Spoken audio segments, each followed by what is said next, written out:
ఆలోచన ఉండొచ్చు కానీ నేను ఏడ గెలవగలుగుతా అది చెప్పగలుగుతా కానీ పేరుకు నిలబడి మళ్ళీ ఓడిపోయినా అనే పేరు నాకెందుకురా బాబు పాయింట్ ఏంటంటే నేను ఇక్కడ ఎప్పుడో ఆనాడే నాకు అవకాశం ఉండే అన్నాడు నేను నిజామాబాద్ అడుగు తీయలే ప్రతి దగ్గర కూడా నాకు ఎంతో మంది నాయకులను తయారు చేసిండ్రా బాబు చాలా కొత్త తరం వారికి తెలియదు రాజశేఖర్ ఎవరు చెప్పు ఎం సత్యనారాయణ ఎవరు చెప్పు ఎన్ జనార్దన్ రెడ్డి ఎవరు చెప్పు ఎంతమంది నాయకులను తయారు చేసినా నేను అందరికీ సాయం చేసిన ఇవాళ ఎవరైతే నాయకులు పెరిగిండ్రో అది నేను పెట్టిన చెట్టే ఇక నాకు టైం వస్తే అన్ని చెప్తా మల్లు అనంతరాము చనిపోతే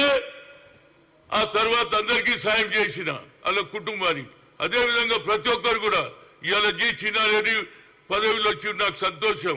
చిన్నారెడ్డిని కూడా రాజకీయంలో తెచ్చింది నేనే ఆయన కోదాడులో జూనియర్ అగ్రికల్చర్ ఉంటే పిలిచి జనరల్ సెక్రటరీ చేసిన నేను కేవలం వీకర్ సెక్షన్ కాదు అగ్రకులాల సుధాకర్ రెడ్డి ఎక్కడికి వెళ్ళి వచ్చిండు ఎంతమందికి సాయం చేసిన నేను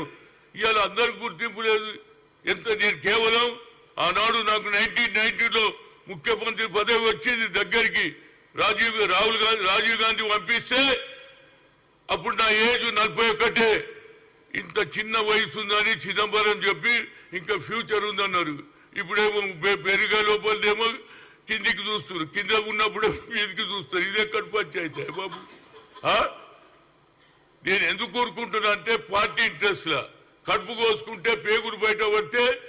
పార్టీకి నష్టమని ఊరుకుంటున్నా నేను చెప్పాలంటే చాలా చెప్పగలుగుతా నేను కానీ పార్టీ ఇంట్రెస్ట్ లో చెప్తున్నా నాకు తప్పనిసరిగా ఇవ్వాల్సిందే నేను మొన్న రాజ్యసభ కూడా అడగలే నా గొప్పతనం చూడు అడిగితే నేను ఒక పార్టీలో పనిచేసి నాకు కమిట్మెంట్ ఉంది రాజీవ్ గాంధీ మీద రాజీవ్ గాంధీ చేసిన సేవలు ఖమ్మంలో చేయాలనే ఉద్దేశంతో ఆ ప్రాంతంలో తప్పనిసరిగా నేను గెలిచే అవకాశాలు ఉన్నాయి గెలిచి తీరుతా తప్పనిసరిగా నాకు ఇవ్వమని హైకమాండ్ కోరుతున్నా అదేవిధంగా నాకు రైట్ ఉన్నది రేవంత్ రెడ్డి మీద రేవంత్ రెడ్డికి నేను అవుట్ రైట్ సపోర్ట్ చేస్తా ఫ్యూచర్ లో కూడా చేస్తా తప్పనిసరిగా ఆయన నాకు న్యాయం చేయమని కోరుతున్నా మరిన్ని వీడియోస్ కోసం ఛానల్ ని సబ్స్క్రైబ్ చేయండి లేటెస్ట్ అప్డేట్స్ కోసం వాట్సాప్ ఛానల్ ని ఫాలో చేయండి అండ్ లింక్ డిస్క్రిప్షన్ లో ఉంది